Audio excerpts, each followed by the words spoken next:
Welcome to the Property Investors Podcast. Thanks so much for tuning in. Make sure you subscribe so you never miss an upload. You can catch us on Apple Podcasts, Spotify, and YouTube. Enjoy this week's show and don't forget to share it with all your friends. Hey, I'm Russell Leeds. What's happening? I'm Ricci Mandal. And welcome to the Property Investors Podcast. On this week's show, we're talking about how the government's autumn statement will affect property investors. So the autumn statement came out. There's a lot of information on there. When I saw the autumn statement, I felt like, we're in December now. This is December the 1st. But I felt like Christmas had come early, Russell. Did you?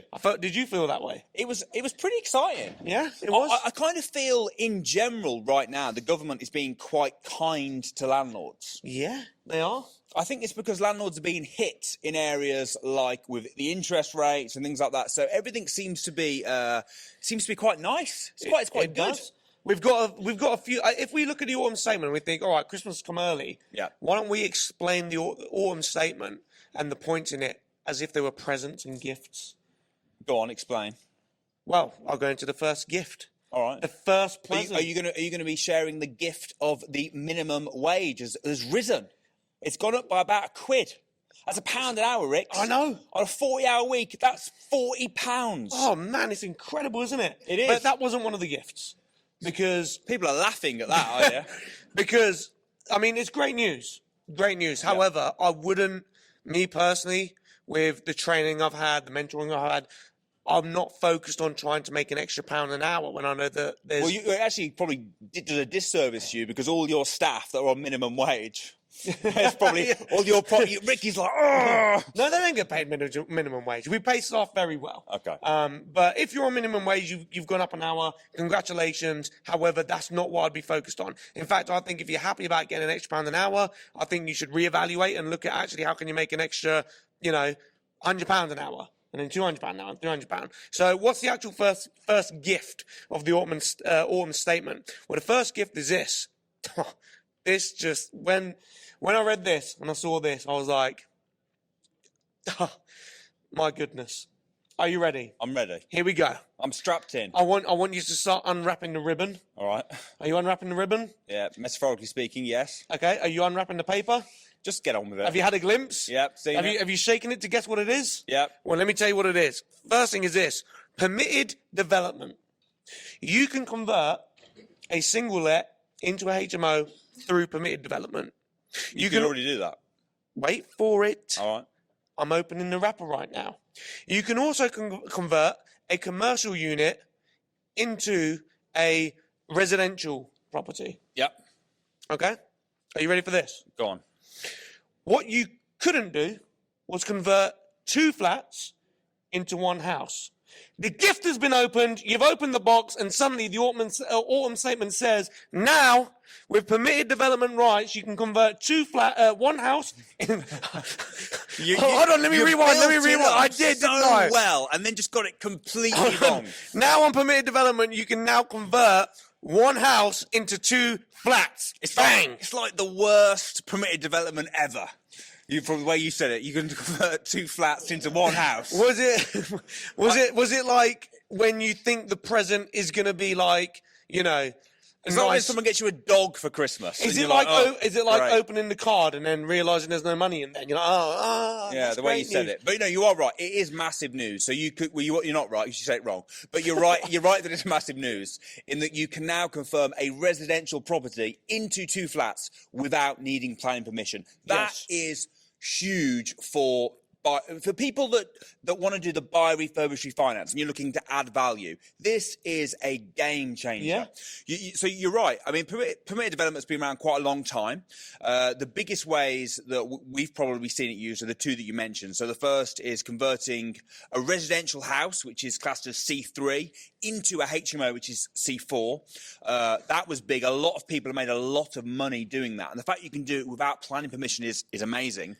The other biggie is turning commercial units, so commercial units that are classed as E, into C3 residential. That's a game changer as well. But I would put this up there with those 2. Oh, yeah, absolutely. I think most people that I've spoken to that haven't quite got experience and knowledge in property, and they say, oh, I want to do development, I want to do bar refurb, I want to take a house and split it into apartments. The reason that they don't do it is because of the planning. Yeah. That's what stops them from doing it. That's what holds them back. Yeah, and planning permission, it is a pain. You know, getting planning permission is a lot of hard work, it's a lot of time. Permitted development, taking the pain out of planning, is massive. I did a little bit of digging to find a bit of information about how this might actually affect property investors, property entrepreneurs.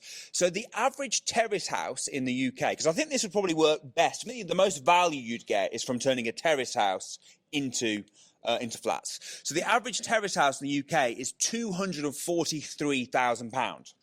Now let's say you turn that into 2 flats. The average flat in the UK, so terrace house is 243. Let's ask the audience, actually. What do you guys reckon? What's the average flat price in the UK if the average terrace is 243? What are you reckoning? 150? Any advances on 150? 160? 200? The average flat is £247,000. Right? Hold on, say that again. So the average terraced house in the UK right now, December 2023. Did you forget the year, though? I did, yeah. It's December 2023, is £243,000. Correct. A flat, right now. Yeah. The average flat in the UK is £247,000. So it's worth more than the average terrace. Why do you think that is? Now, what I'm not suggesting is you take one terrace property worth 243, turn it into 2 flats, and they're both suddenly worth more than the terrace, right? So obviously that wouldn't be the case. However, if you do a bit more digging, probably a bit more useful information, is per square metre, the average flat is worth about 50% more than the average terrace, right? So what that means is just by turning a terrace house into flats, you're raising the value by around about 50%. And they also rent out for about 55% more per square metre than the average terrace. Yeah. So if you find the right properties, you can turn them into flats. You're not even having to find a wreck.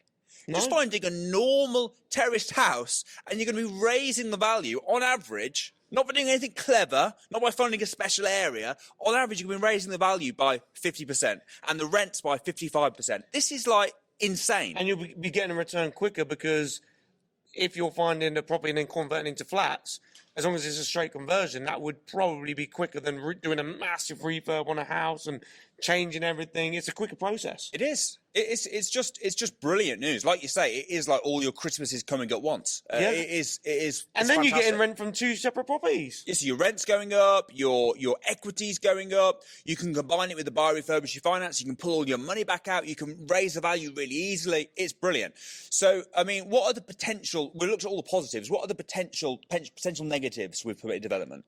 Well, I mean, I guess they could bring in a restriction at some point, certain restrictions around it.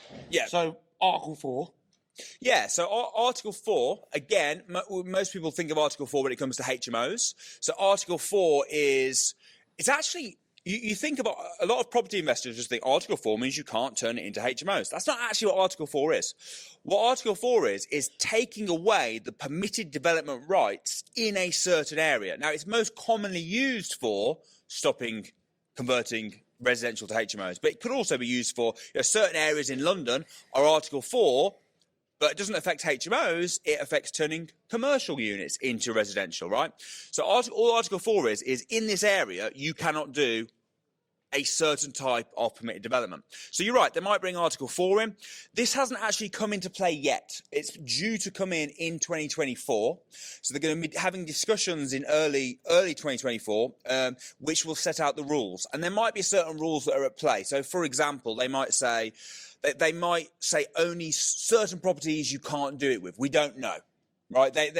I'll give an example. So you can, certain permitted development, you can extend, right? So you can, if you've got like a commercial unit, you can build flats above it. Or if you've got a house, a 3-story house, you can extend it and build a story above with no planning permission under permitted development.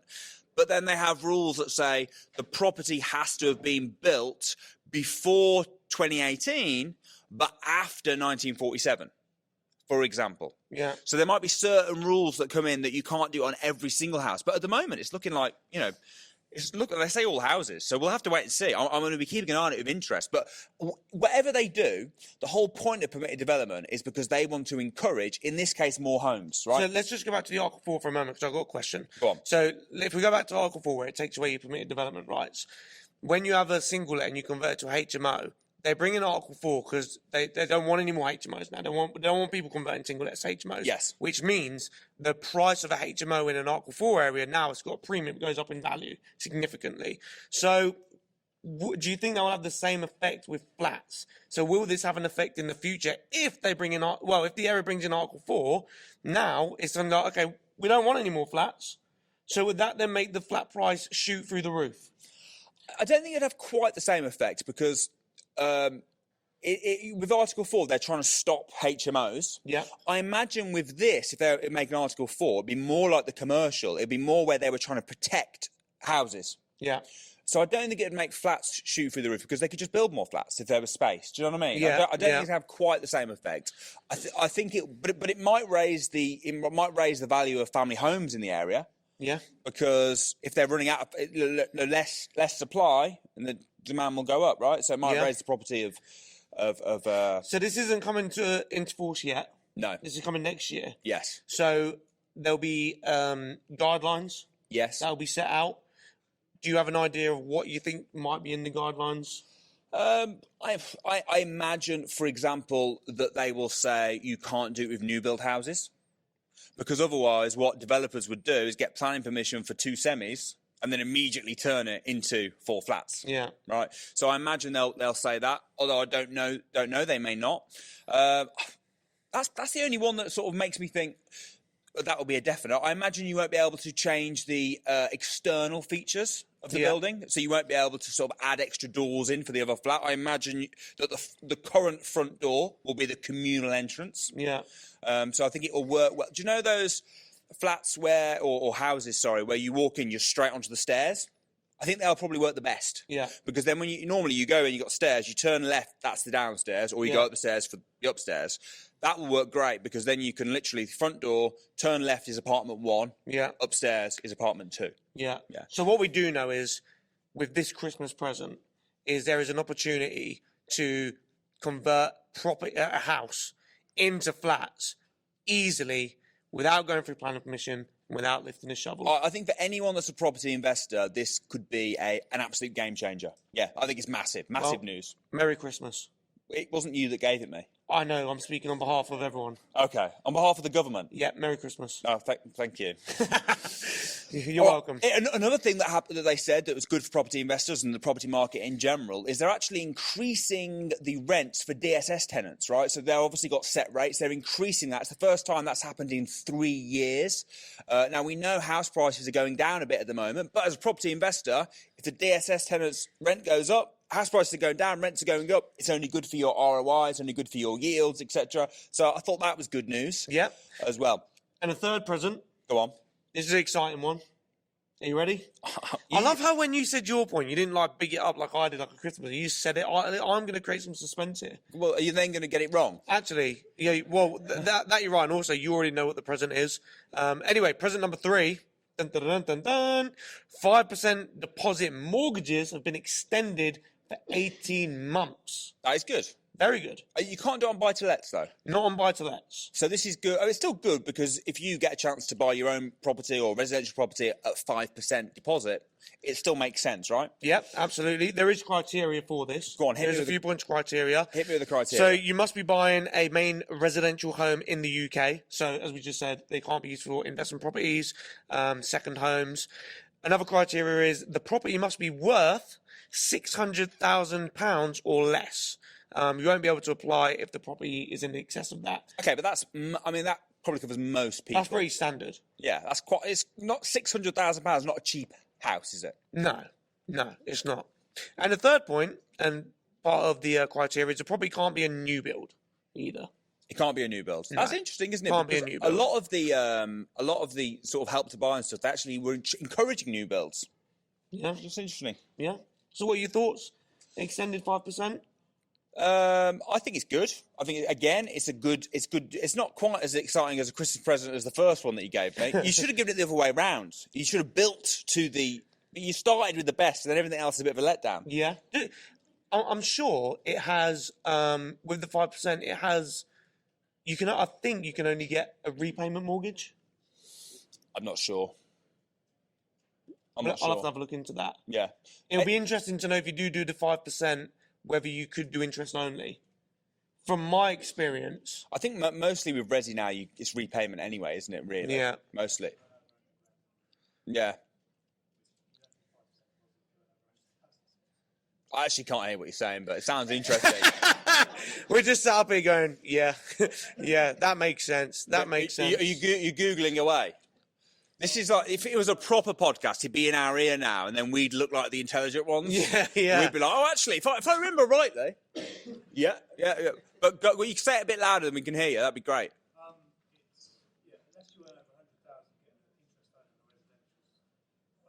Oh, right. So unless you're earning over £100,000, getting an interest only is unlikely. Yeah, it's pretty much all.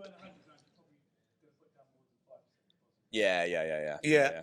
Cool. So I think it's good. I think it's good. News.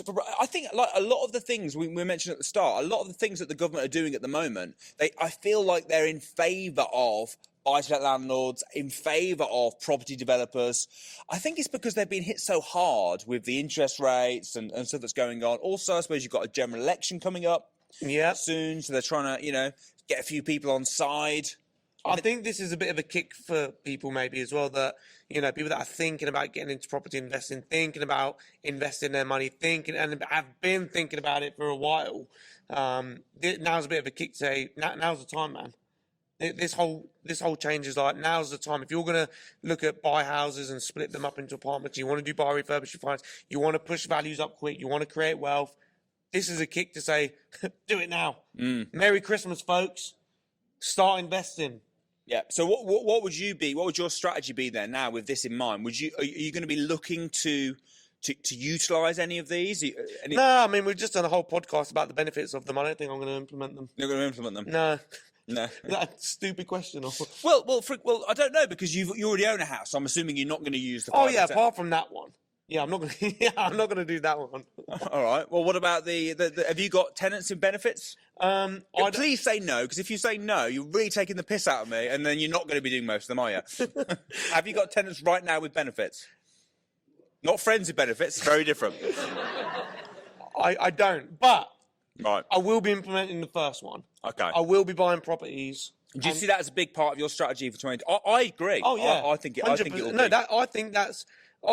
Listen, this statement's just come out. Yeah. I need to go away and look at it, and what I'm going to do is I'm going to come up with a strategic way to navigate through this next year by using this to my advantage. But 100% buying and converting into flats will be a big part of that strategy. Yeah, and you're more excited about these three things than minimum wage rising by £1. I mean, it's very close. And pensions have gone a bit better. Was it 8%? I mean, when I was weighing it up and I was looking at this and I was thinking, gee, so you can make an extra £1 an hour. Or I could buy you a Turkish every week, Turkish meal.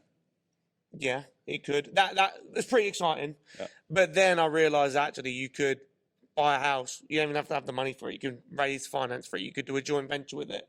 You could raise the money for it. You don't even need to have the money. You don't even need the extra £1 an hour. But you could buy a house, push up the value by splitting into flats without getting planning permission, get the appreciation, and also benefit from the rent, which would equate to, if you do it correctly with the right training knowledge, equate to thousands and thousands of pounds. The £1 an hour extra suddenly sounded not so good. Yeah, what got me really excited about it was when I actually looked at the stats. 'Cause obviously, you kind of know that flats get more per square metre than a terraced house. But when you actually look at the stats and you see they're worth 50% more, and you can literally push a property up 50% under this, that's just great. That's just awesome.